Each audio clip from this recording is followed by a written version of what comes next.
So now that we know about what quantifiers are, and just as a review, whenever we write a quantified logic expression, we need three things.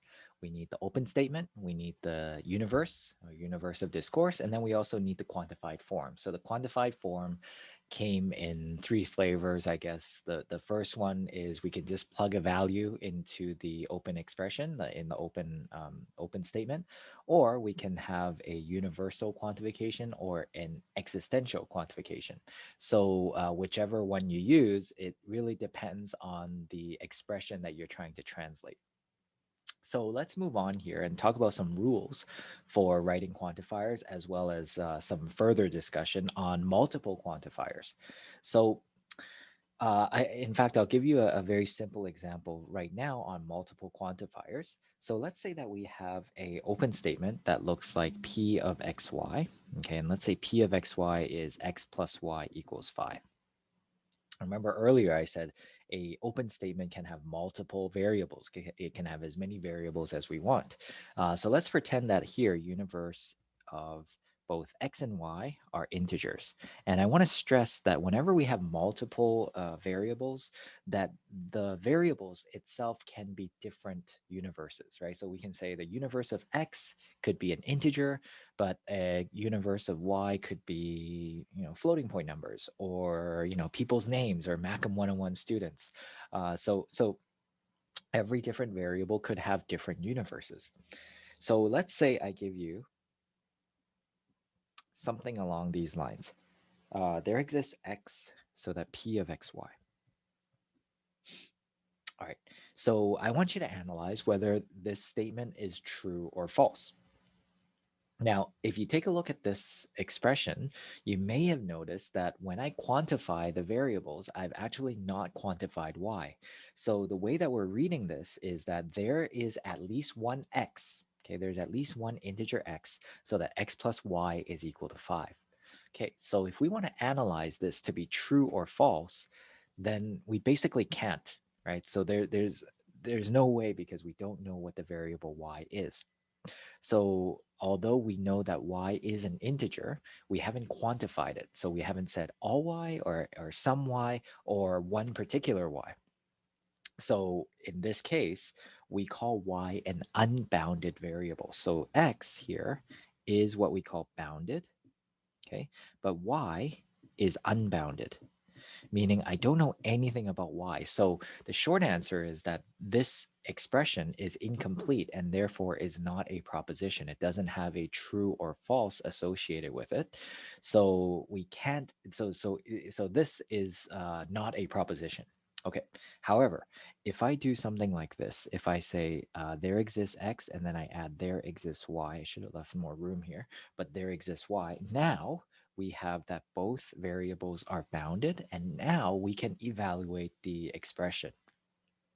Now, intuitively, what this statement is saying is there is an integer x and there is an integer y, so that x plus y is equal to 5. So that means this would be a true statement because, for example, I can say P of 2, 3 is true, and that's it. There is at least one xy that makes this statement true. Now we'll come back to that. We'll come back to multiple quantifiers in a second, but I just wanted you to be clear of what the definition is of bounded and unbounded. All right, so moving on to the next slide here, I want to talk a little bit about distributing quantifiers. Now, in reality, we're actually not distributing quantifiers, so this might be the wrong term to use, but what you're looking at here is when is it that I can say that a quantifier quantifying multiple expressions is the same as me putting the quantifier inside of these expressions? So what I mean by this is take a look at our first example. Our first example is read as there exists an x. Okay, so there's at least one x, which is a p and a q. Okay, which is a p and a q. This logically implies, now notice that this arrow only goes one way. Okay, this logically implies that there's at least one x, so that p of x is true, and there's at least one x, so that the q of x is true. Now, if you take a look at the right hand side, this does not mean that we're dealing with the same x. Okay, so notice that we're not dealing with the same x. It could be that's a different x that's making each of those statements true. Okay, so what this is saying is just because we have there exists an x such that p of x and there exists an x such that q of x, it doesn't mean that you can go the other way. Okay, it doesn't mean that there is an x so that p of x and q of x is true. Now, what I want you to do is think of a counterexample for this. So I'm going to give you a counterexample for the bottom one. So again, you see the bottom statement here only goes one way. Um, it doesn't go the other way. So let me give you a very quick example to show you that the arrow doesn't necessarily go the other way. So let's give you an example of P of X is that X is a boy, and Q of X is the statement that X is a girl. Okay. Now the question is, does this go the other way? Does this expression go the other way? So if you read the right-hand side here, the right-hand side is saying for all x. Now let's pretend x is in the universe of people. Okay, so we'll read it as for all people x. For all people x, x is a boy or x is a girl. Okay, now that would be a true statement. Okay, so this would be a true statement. But does it imply the other direction? Does it mean that for all x, x is a boy? No, it doesn't mean that. Does it mean that for all x, for all people, that x is a girl? No, it doesn't mean that. So just because this side is true, the other side does not have to be true. Just because the right-hand side is true doesn't mean the left-hand side is true. So there's a counterexample right there. So what I invite you to do is for this first case, also try to come up with a counterexample. Okay, try to come up with a counterexample in which this side can be true, but this side does not have to be true. Okay, just as a quick exercise for you. Now, you'll notice that the two in the middle are in fact logically equal. So there's a double arrow there. The arrow does go in opposite directions. So you should, again, verify that this is true of distributing those quantifiers. All right, so what about negations? Well, negations is actually something interesting that we're putting on top of the quantifiers themselves. So notice what we said before about quantifiers is that whenever you see the for all, this is a bunch of ands, right? And then whenever you see a existence, it's a bunch of ors, at least the way that we would write it out in full. So what can we say about the negations of these statements? So for example, we did a earlier example where we said every Macam 101 student loves pizza. Okay, so for example, we had for all x, p of x was the statement that all Macam 101 students love pizza. Okay, now what if we say it's not true? It's not the case that all Macam 101 students love pizza. Now, if I put a negation on the left side of this quantified statement, it's basically negating the whole statement. So it's really saying it is not the case that all Macam 101 students love pizza. Now, I want you to take a second just to convince yourself that this is not, in fact, equal to saying nobody loves pizza or no Macam 101 students love pizza. So just understand that there's different logic here. All we're saying is that it's not the case that every Macam 101 student loves pizza. It's not the case. So what is it equal to? Well, if we say it's not the case that all Macam 101 students love pizza, it's the same as saying that there must be at least one person who doesn't love pizza. There must be one Macam 101 student who doesn't love pizza. So let me write that down. There's at least one Macam 101 student who doesn't love pizza.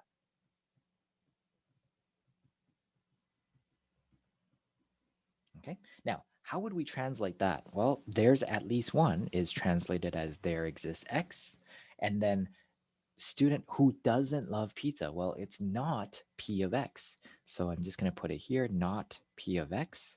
So you'll notice what happened was essentially we distributed the negation inside of this bracket, but in the process, we change the for all into an exist, right? So we put the negation inside of this bracket, inside of the quantifier, but in the process, we change the for all into a there exists. So does that sound familiar?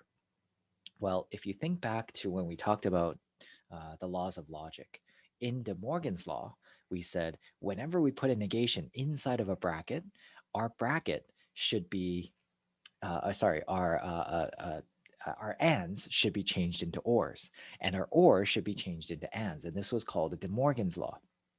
Now, does this sound like De Morgan's law?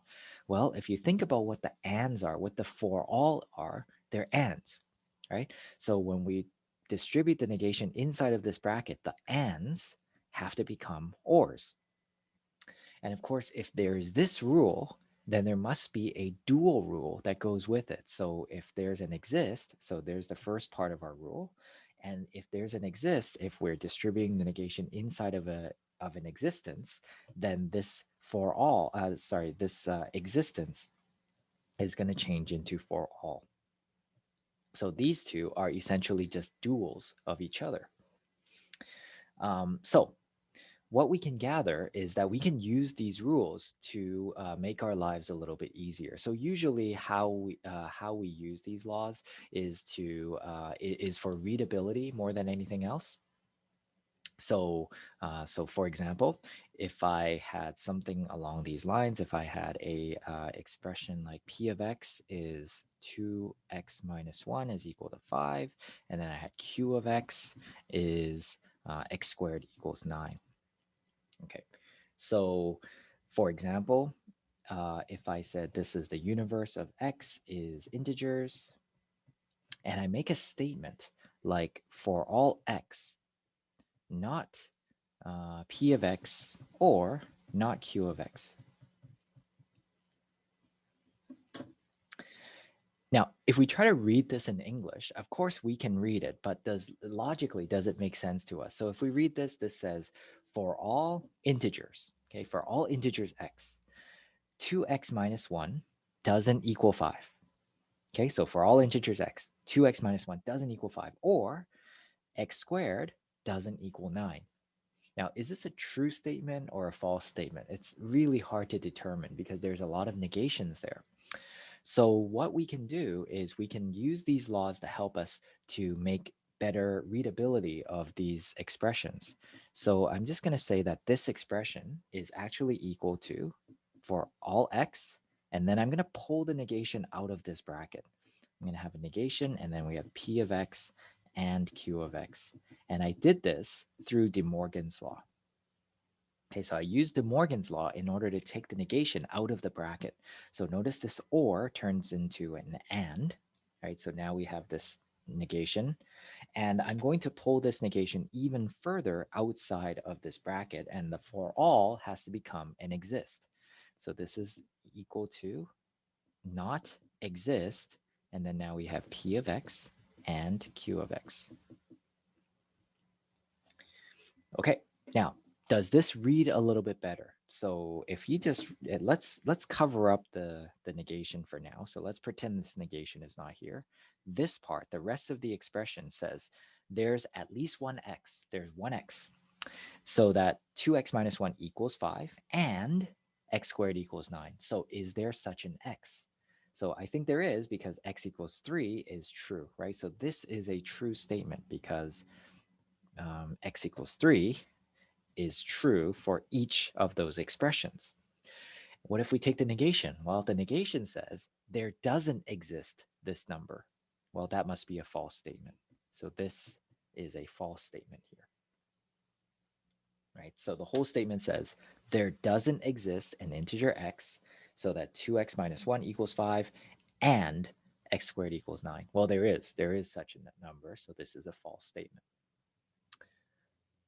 Okay, so that's when negations will come into play when we do quantifiers. So just make sure that you remember this law because oftentimes when you see a lot of negations, chances are you can apply this law and you can actually make the statement a lot more readable. Right. So this is one technique that we can use during a quiz or anything like that, just to keep us, just so that we can easily analyze the truthfulness of an expression.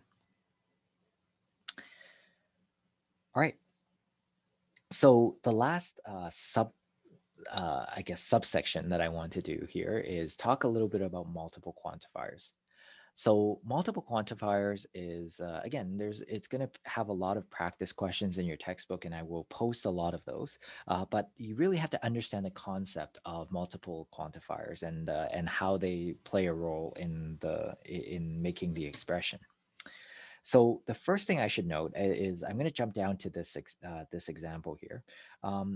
If the quantifiers are the same, okay, if the quantifiers are the same, then the order of the quantifiers do not matter.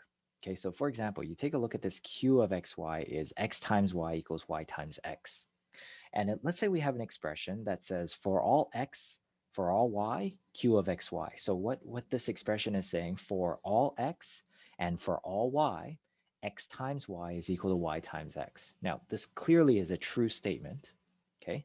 But this is also equivalent to the second statement down here, which says for all y and for all x, x times y equals y times x. It's the exact same statement logically. So in fact, when we have the same quantifier, we usually shorten this to say for all x and y. Okay, we just say for all x and y. And because there's no order governing which variable should come first, it's the same meaning. Okay, so that's the first point I want to make. When it's the same quantifier, the order doesn't matter. Okay, so much like exists, if I have exist x and exist y, the order does not matter. Okay, but what if the quantifiers are different? Does the order matter in those cases? And the answer is yes, it does matter in those cases. So right now, I want to very quickly analyze what. So let's go back to example 311 here. And I want to very quickly read what this sentence is saying and then try to find out logically what it means and then whether this is true or false. So let's translate. First of all, this one. For all x, there exists y, p of xy. Okay, so for all x, there exists a y. So I'm just going to write this down. For all, now these are integers. These are in the universe of integers, right? So for all integer x, there's at least one integer y, such that p of xy, which is x plus y, is equal to 0. All right. So ultimately, what is the meaning of this statement? It means it doesn't matter which x I give you. Okay, so if for all integers x, it doesn't matter what x I give you. There's going to be an x, there's going to be a y associated with that x in which we add them together and we'll get 0. Is that a true statement? Okay, so I'll say that again. Every integer x, no matter what integer x I give you, there's going to be a y that's associated with that x in which when we add them together, you'll get a 0. And I think that's a true statement because every x has a negative version of that x, right? So if I give you the number 3, well, the y is going to be negative 3. If I give you 4, it's going to be negative 4, right? So every x has a y, right? Every x has a y. So I'm going to say this is a true statement, but it's not enough to say it's a true statement. We also have to express why it is. We have to explain why it is. So maybe we can say something like every integer x has a y equals negative x that adds together to make 0.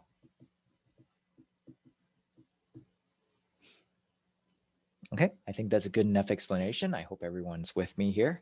So every integer x has a y associated with it that you can add together and make 0.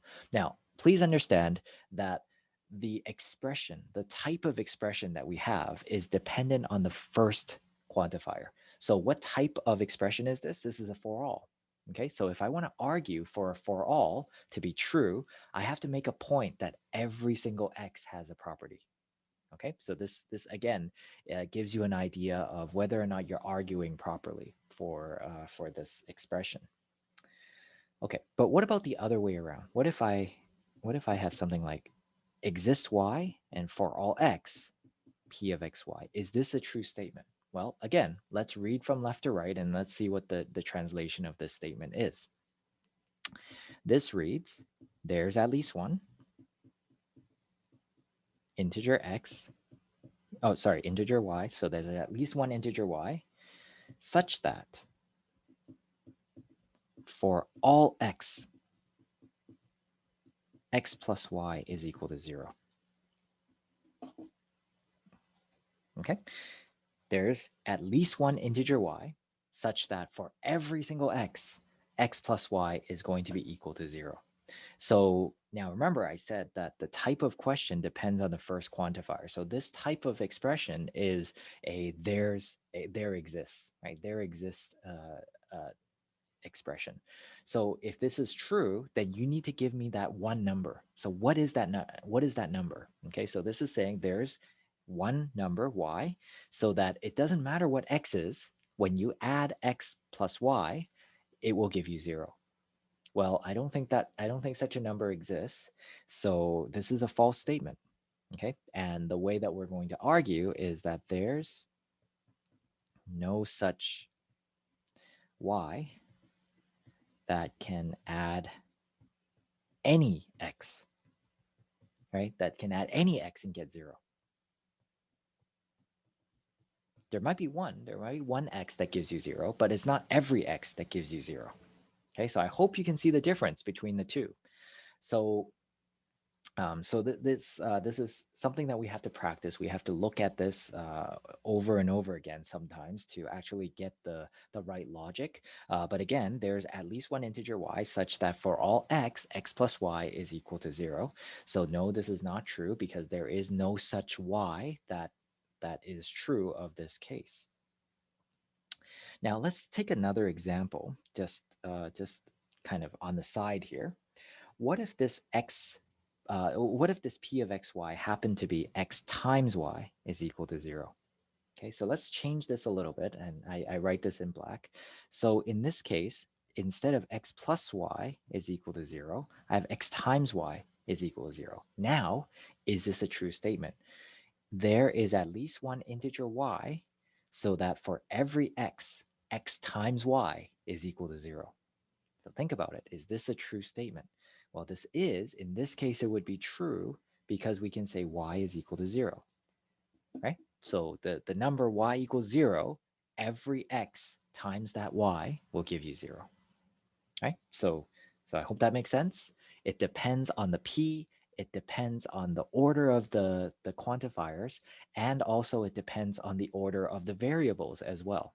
Okay, so we really have to train ourselves to read it properly and then to get the proper meaning out of that statement. All right. So before we end off this section, I want to very quickly do one more example, just so that we have the hang of the order of the quantifiers and what exactly do they mean. Now, I'm going to give you 4 cases. Okay, so I'm going to give you an open statement. Let's go to a white screen right now. Um, and I'm going to give you an open statement called P of xy. Okay, and let's say this P of xy is the statement x loves y. And let's say x and y are the universe of x and y are people. Okay, so we have that x loves y as an open statement. Now, what I want to do is analyze each one of them one by one. So what if I had for all x, there exists y, P of xy? What if I had exists x for all y, P of xy? What if I had for all y, there exists x, P of xy? And finally, exists y for all x, P of xy.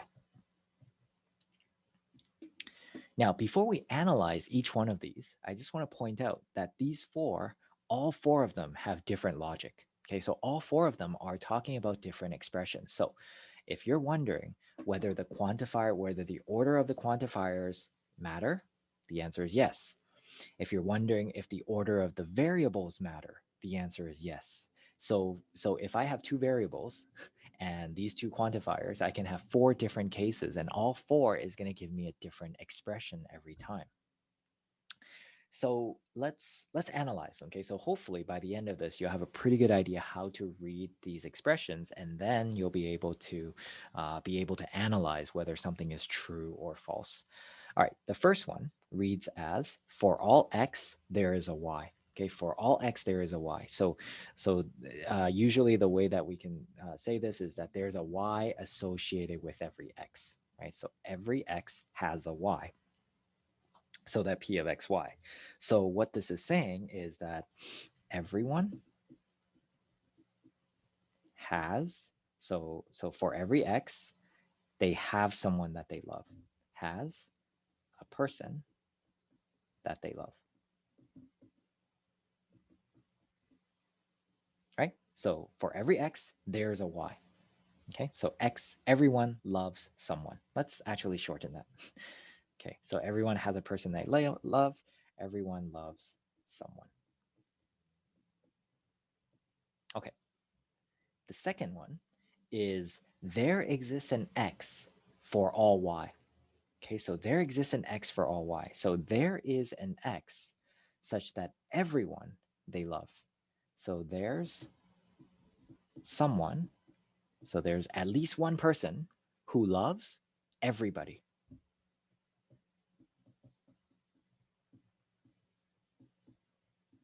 Okay, there's someone who loves everyone.